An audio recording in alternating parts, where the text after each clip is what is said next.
herkesin durduğu yer itibariyle o işle münasebeti ölçüsünde istifade edeceği muhakkak. Cenab-ı Hak rahmetiyle muamele yapınca en gerideki insanlara en öndekiler gibi mükafat verebilir. Ortadakilerini bazen öne çıkarabilir, mükafatlandırabilir öylece. Fakat bir de adeti sübhaniye var, adaleti Rabbaniye var.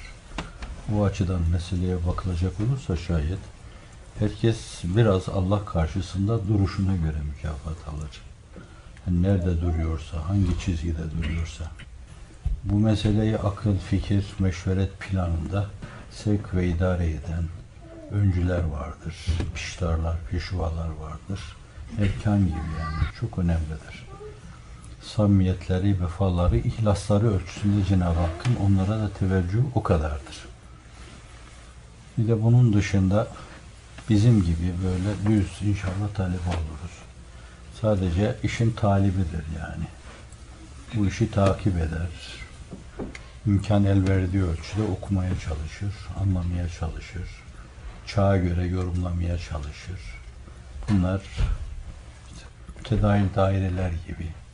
Bunlar o halkalardan birisinde duruyordur. Nasıl güneşin etrafında gezegenlerin belli yörüngeleri var. Kimisi uzak, kimisi yakın. Merkür çok yakın duruyor ona. Dolayısıyla güneşe bakan yanında korkunç hararet var. Küre-i arzda işte 149 takriben milyon kilometre mesafede duruyor. Bunun gibi herkesin o güneşine karşı bir durduğu bir yer vardır. Hareket ettiği bir alan vardır. Yörüngesi demektir. Yörünge tabirini tasavvufçular da kullanırlar. Seviyesine göre istifade eder. Seviyesine göre durduğu yer itibariyle, genel havası itibariyle o güneşi karşısındaki vaziyeti itibariyle semeredar olur. Ama mutlaka herkes istifade eder. Herkes güneşin etrafında dönüyordur. Herkes ahenk içindedir. Herkes ondan istifade ediyordur denebilir ama fakat Sera Süreyya farklılar içinde. Yani kim diyeyim ben? Hatib İbni Belta diyeyim veya Salebe diyeyim. Yani Salebe de o güneş etrafında dönüyor. İnsanların iftihar tablosu da dönüyor o güneş etrafında. Vahşi de dönüyor. Ama şehit ettiği Hazreti Hamza da o güneşin etrafında dönüyor. Mutlaka adaleti ilahi ve adeti ilahi açısından bakılacak olursa bunların her birlerinin durdukları yer itibariyle mükafatları vardır. Bu meselenin bir yanı tabii. Bir de insan ikram-ı ilahi olarak bir yere getirir, konur da konurken başta onun verdiği hiçbir şey yoktur. Meccanen getirilir, konur oraya. Fakat ister hal diliyle, isterse adeti sübhanenin yorumu açısından ondan istenen şey vardır. Eğer bir yere konmuşsa şayet o yerin hakkını vermesi lazımdır. Mesela geldiler, diyelim kışlaya seslendiler. Dediler ki oradan bir nefer kalksın gelsin. Bir nefer. Ben kalktım geldim. Beni tuttular bir yerde, bir müşirin yerine oturttular. Şimdi bu halin bana ifade ettiği mana itibariyle bana düşen şey odur ki müşirin devlet başkanıyla veya işte başındaki ser askerle münasebeti neyse o ölçüde onunla bir münasebet tesis edeyim. Ayrı meselelerin ayrı bir yanı var. Onu da ifade etmek icap edecek. Evet, bazen böyle iki sıradan lütuflarla insanlar alınır, çok ileri yerlere konabilir. Yani çıktığı yerin, makamın hakkını vermezse şayet aşağı atılabilir, aşağı düşebilir. İlk başta dolaştığı o düz yere de düşmez, derin bir çukura düşer o. Yani mutlaka herkes mazhariyetlerin hakkını vermesi lazım. Mevhibelerinin, Allah'tan gelen varitlerin hakkını vermesi lazım. Mazhar olduğu nimetler ölçüsünde Allah'a karşı şükürde bulunması lazım. Bu da meselenin bir yanı. Yani bir taraftan Allah nereye koymuşsa mesela bizler şöyle böyle bir yere konmuş bulunuyoruz. Nereye konmuşuz? Elimizde olmayarak ümmeti Muhammed olma çizgisine konmuşuz.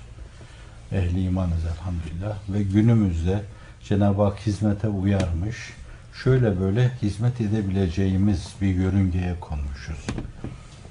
Dolayısıyla konduğumuz yer itibariyle güneşle münasebetimiz var. Ona göre bize bakıyor. Nedir onun şeyi, esas hususiyeti? Allah'ın rızasını kazanma ve bu kazanmayı da ilahi kelimetullah yoluyla yapma. Cenab-ı Hakk'ı duyurma, başkalarına duyurma. Bunların ikisi de çok önemli paye. Biri vesilelik çizgisinde çok önemli bir paye. Çünkü Allah'ı insanlara tanıtmadan daha büyük bir vazife yok, daha büyük bir hizmet yok. İkincisi de zaten kulluğun kul olmasındaki gayedir. Allah'ın rızasını tahsil etmek, onu hoşnut etmek meselesi.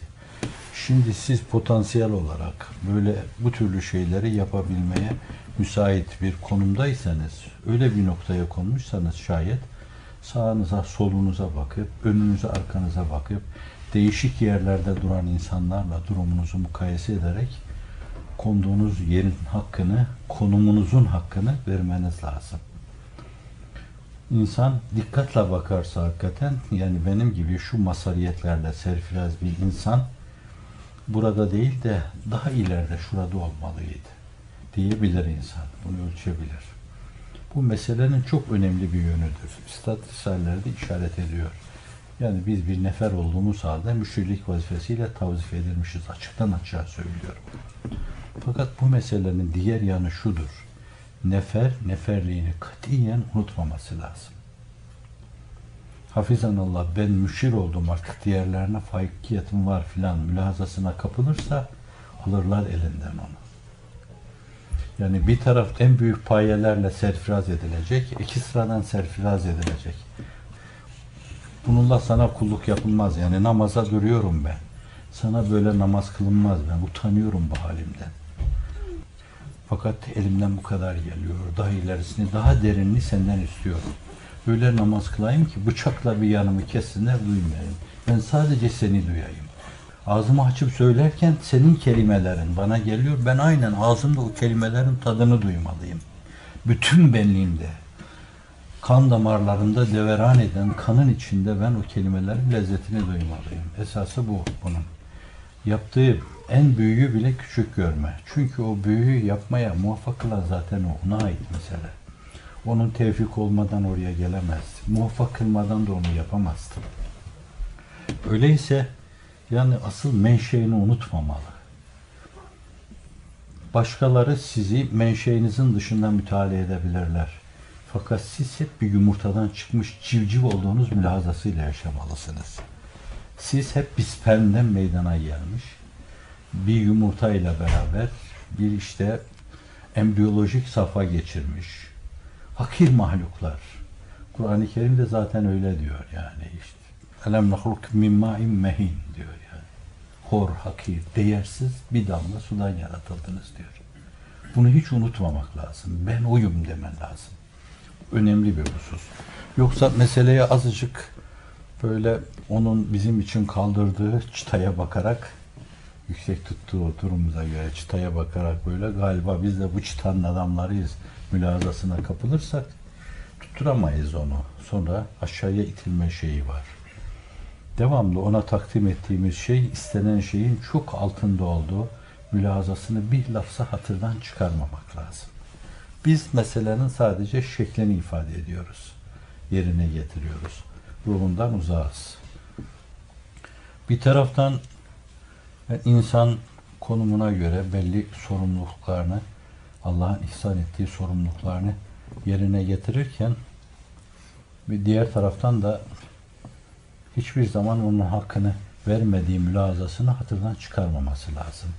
Ama elinden geldiğince ister fıkıh mülazasıyla baksın, ister sofi mülazasıyla baksın, o özün, o mazın yakalanmasına, o mananın yakalanmasına dikkat etmesi lazım.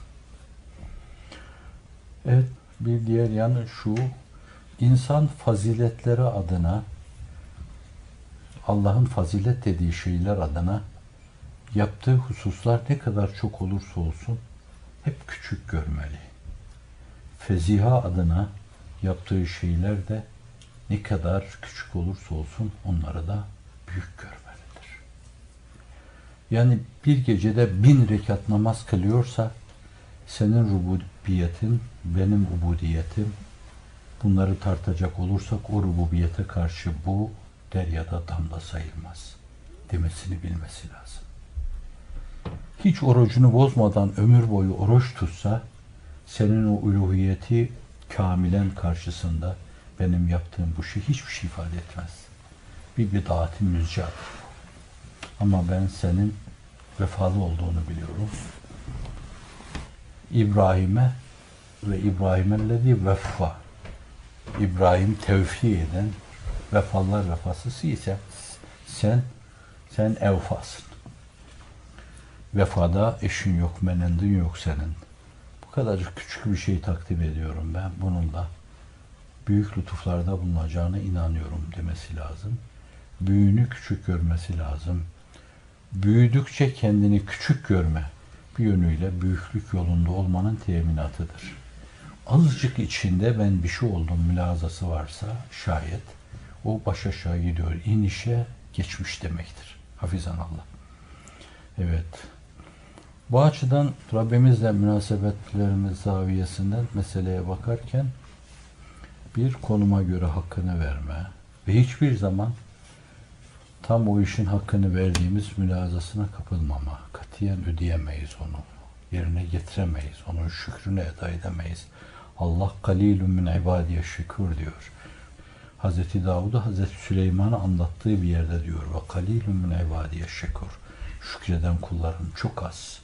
Nankörler çok demek. Nankörün seviyesinde Allah'ın hakkını tam vermeyenden alın da hiç Allah'a karşı vazife ve sorumluluklarını hatırlamayan insana kadar çok geniş dairede şükür vazifesini eda etmeyen insanlar vardır. Diğer taraftan da iyilik adına yaptığı şeyleri hep küçük görme ve kötülük adına yaptığı en küçük şeyleri de kendisini helak edecek kadar büyük görme. Yani bir kere gözüm harama ilişti. Allah bununla benim gözlerime mil salabilir öbür tarafta. Görmem gerekli olan şeyleri göremeyebilirim diyecek kadar hüşyar olması lazım. Allah'ın verdiği şeylerin kadrini bilmesi lazım. Bu da meselenin diğer bir yanı. Denebilir ki, akla gelebilir ki yani hepimiz bu seviyede meseleyi ifa edemiyoruz. Doğrudur yani. Biz evvela bir cismaniyet varlığıyız. Yani bedenimiz var. Bedenin kendine göre donanımları var. Şehvet gibi, gazap gibi, öfke gibi, hiddet gibi, şiddet gibi şeyler var. Bunlar hükümlerini icra ediyor. Bu cismaniyet dairesi içinde kaldığımız sürece eda edeceğimiz şeyler sadece şekli verip veriştirip işin içinden sıyrılma gibi bir şey yaparız yani. Ama bunun üstünde cismaniyetten çıkıp kalp ve ruhun dereceyi hayatında meseleyi götürme var. Kalp ve ruhun dereceyi hayatında meseleyi götürüyorsanız o zaman meseleyi kalp gözüyle görüyorsunuz. Biraz ruh ufkundan seyrediyorsunuz demektir. Namazınız biraz başkalaşır. Rengi değişir. Daha bir farklı televüne ulaşır. Meseleyi biraz daha derinleştirirseniz Latife-i Rabbaniye, hani kalbin ötesinde fuat dediğimiz zaviyeden ifade ediyorsanız bu sıfat alemine bakar, alemi ceberute bakar. Yani devamlı böyle kahrolacağım mülhazasıyla Allah beni hala kahretmedi. Demek hala merhamet hükmediyor. Yoksa 50 defa kahrolmayı hak ettim ben. Sıfat dairesinden meseleye bakarak tir tir titreyerek eda etme. Bunu duyma meselesidir bu. Mesela ibadetü taatını sır seviyesinden ifade etme. O tam ihsan şuurunun üstüdür. Allah'ı görüyor gibi kulluk yapma. Çünkü sır menfezlerinden, rasathanelerinden Allah'a bakılır. Bu orada sıfatlar Esma-i İlahi söz konusu değildir. Hatta hakikaten sır kendisine sır verirse, yani sübuhat-ı ve teveccühüne mazhar olursa bir insan Allah'tan başka hiçbir şey görmez. Sıfat-ı Sübhaniye'yi de görmez, Esma-i İlahi'yi de görmez. Kainatı hiç görmez, hatta kendini de görmez. Sadece onu görür. Bu esnada sadece onu diler. Bu caminin üstadımızın aldığı şeyi sözüyle diyelim. Yeki hahi, yeki hani, yeki cuyi, yeki bini, yeki dan der artık. Onu görür, onu bilir, onu düşünür, onu arar, onu söyler, onu konuşur. Deli gibi kendi kendine konuşur ama Fakat hep onunla hemdemdir. Bu ihsan sırrıdır. Allah'ı görüyor gibi kulluk yapma, Allah tarafından görüldüğü mülahazasıyla her şeyini eda etme meselesi. Dolayısıyla birinci mertebeden de kulluğunu eda etmiş olabilir. Allah dilerse o cismaniyetin dar mahbesinde vazifesini eda edenleri de cennete koyabilir. Fakat bir insanın dul himmetlik yapıp hep orada kalması ayıptır insan olma adına. Bir ayıptır. Onun için üstad diyor, hayvaniyetten çık, hayvaniyet o. Cismaniyeti bırak, kalp ve ruhun dereceyi hayatına yüksel. O zaman senin işte bu dünyan birdenbire renk değiştirir, zaman değişir senin için. Saniyeler, saliseler, seneler hükmüne geçebilir. Çünkü artık her şey Allah için işliyor, Allah için başlıyor. Allah hesabına yapıyor, Allah'ı görüyor gibi eda ediyorsundur. Allahu alem. Şimdi iştiraki amal uhreviye meselesi diyoruz. Bunların hepsi derecelerine göre, yani hangisi hangi çizgide güneşin etrafında bulunuyorsa hepsi istifade eder de yani güneşe mesafesine göre, oluşturduğu atmosfere göre burada, rütubete göre, meyline göre yani. Şimdi bu küreler arasında en şanslı görünen küreye ait. İnsanın üzerinde yaratıldığı küre geliyor. Yani nerede duruyorsa, Allah karşısında nerede duruyorsa ona göre mutlaka o dualardan istifade eder. Bize düşen şey hepsini işte sizin de dualarda dediğiniz gibi sahip, erkan, kardeş, dost, taraftar, muhip, sempatizan. Hatta bazen böyle Mevlana gibi, Yunus Emre gibi himmetim daha bir coştuğu zaman diyorum ki şu anda hiçbir şey olmayıp da fakat iyi olmaya istidadı olan insanlar bile Allah'ım sen onları da ihlasla, samimiyetle yani herkes için dua ederken Allahümme ec'alne ve ec'alhum min ibadikel muhlasinel muhlasinel muttakinel ver'inel zahidinel mukarrabin el-radinel merdinel safinel mehbinel mahbubin. Aklınıza gelir ki safi, radi, merdi, musaffa ruhlar.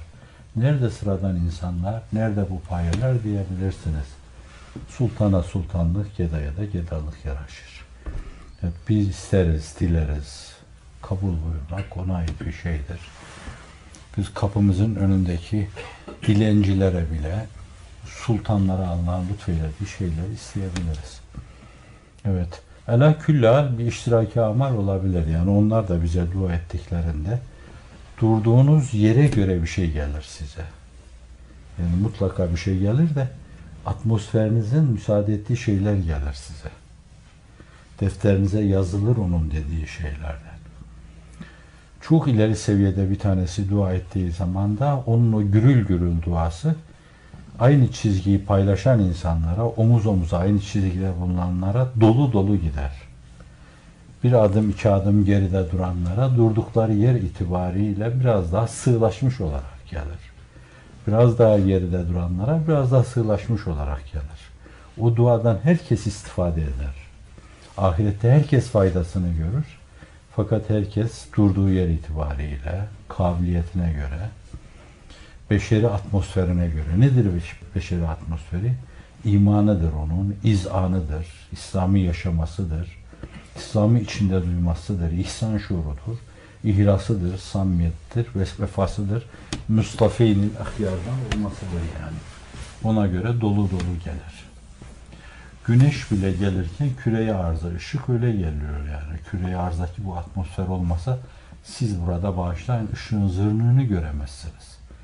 Demek ki yani ışığın olması, dışta olması sizin için bir şey ifade etmez. Yani sizin ışığı almaya müsait olmanız lazım. Öyleyse ona göre bir atmosfer oluşturmak lazım. O hudu mudur, huşu mudur, ihlas ve samimiyetle ona teveccüh müdür, sineni açman mıdır? Devamlı gözünü kırpmadan aya bakan çiçekler gibi hep ona bakma mıdır? Sürekli bir kapı aralığından onu arıyor gibi olmak mıdır? Gece ahu efkanınla için ona dökmek midir? Her gece seccadeni sıkarcasına bir kere onun üstünde ağlamak mıdır? Nedir? Tam istifadenin yolu neyse şayet onları yaptığın zaman tam istifade edersin. Az yaparsan belli ölçüde istifade edersin. Şöyle böyle kelime-i tevhide bağlı gidiyorsan sadece Men kâle la ilahe illallah Muhammedun Resulullah dehalel cennet. Öyle diyen de cennete girer. Allah'ın lütfuyla girer ama bir çoban gibi girer. İşte öyle bir mülazayla girersin. Ve böyle duyguları inkişaf etmemiş bir insan dünyada istifade ettiği nimetlerden istifade ettiği gibi işte baklavayı ağzına attığında bir baklava kadar duyar. Allah'a baktığında da o kadar duyar yani. Ama Efendimiz gibi duygularını inkişaf ettirmiş bir insan sizin 1000 katınız o şeylerden istifade eder. Aynı sofraya otursanız bile bakın aynı güneşin etrafında dönüyorsunuz. Efendimiz de maiyetten ötürü aynı sofraya otursanız bile katiyen o sofradan aynı şeyleri duyamazsınız. O şeyleri duyabilmek imana, marifete, o engin zevki ruhani burada derinleşmeyen insanlar orada da cennete girseler dahi, Cemalullah'ı müşahede etseler dahi kendi sığlıkları ölçüsünde müşahede ederler. O da şekilden çıkmak, sureti bırakmak, manaya eğilmeye bağlıdır. Görüyor gibi Allah'a ibadet etmek lazımdır. Maşallah cisimden, cevherden münezzehtir, müberradır, mukaddestir. Fakat hislerin sana onu söyletmeli. Yani ileri giderken, geri gelirken kavaidi arştan bir tarafa dokunacağın mülazasını taşıyacak kadar kendini çok yakın hissetme. Nasıl hissetmezsin ki? Hissetmemek küstahlıktır. Ve nahnu akrabu ileyhi min hablil verid diyor. Şah damarından daha yakınım. Ayıp değil mi yani sen? Otururken, kalkarken, ayağını uzatırken, konuşurken, sesini kaldırırken, elini ayağını hareket ettirirken, davranırken, gülerken sana şah damarından yakın birisi var. Mevlana diyor ki dikkat et, burada senden başka birisi var, sana bakıyor diyor. Dolayısıyla herkes o iştiraki amal-i uhreviye meselesinde bulunduğu yörüngeye göre istifade eder. Atmosferine göre istifade eder. Konumuna göre istifade eder. Küre-i arz gibi 23,5 derece meyline göre istifade eder. 149,5 milyon kilometre mesafesine göre istifade eder. Evet, yoksa eder. Siz dualarınızda herkesi içine alacak şekilde cami ve şamil dualarla herkese dua edin. Ne sizin bir kaybınız olur ne de onların kaybı olur. Ama onların yerlerinde durmaları zaten sizi aşar. Birinin elinden tutup getiremezsiniz. Ama burada ihtimal bir şey söyleyeceğim ben. Belki dualarınızla Cenab-ı Hak o insanlara da mesafe alma imkanı bahşeder. Hiç farkına varmadan sürpriz bir kademeden ikinci kademeye yükselir.